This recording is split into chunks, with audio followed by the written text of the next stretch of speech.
ಕರ್ನಾಟಕ ಛಾಯಾಚಿತ್ರಗ್ರಾಹಕರ ಸಂಘ ಏರ್ಪಡಿಸಿದ್ದ 175ನೇ ವಿಶ್ವ ಛಾಯಾಗ್ರಹಣ ದಿನಾಚರಣೆ ಹಾಗೂ ಪ್ರಶಸ್ತಿ ಕಾರ್ಯಕ್ರಮವನ್ನು ನಗರದ ಯವನಿಕ ಸಭಾಂಗಣದಲ್ಲಿ ಹಮ್ಮಿಕೊಳ್ಳಲಾಗಿತ್ತು. 2014ರ ಕೆಪಿಎಯಿಂದ ಕೊಡಮಾಡುವ ಕೆಪಿಎ ಛಾಯಾಭೂಷಣ ಪ್ರಶಸ್ತಿಯನ್ನ ಹಿರಿಯ ಛಾಯಾಚಿತ್ರಗ್ರಾಹಕರಾದ ಶ್ರೀ ಎಚ್ ಗುಲ್ರಾಜನಿ ಗಣೇಶ್ ದೀಕ್ಷಿತ್ ಹಾಗೂ ಎಸ್ಟಿ ಶಶಿಕಾಂತ್ ಅವರಿಗೆ ಪ್ರಶಸ್ತಿ ಪ್ರದಾನ ಮಾಡಲಾಯಿತು.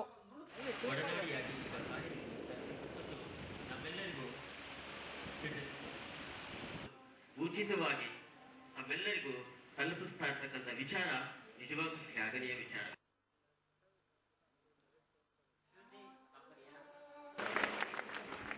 ಧನ್ಯವಾದಗಳು.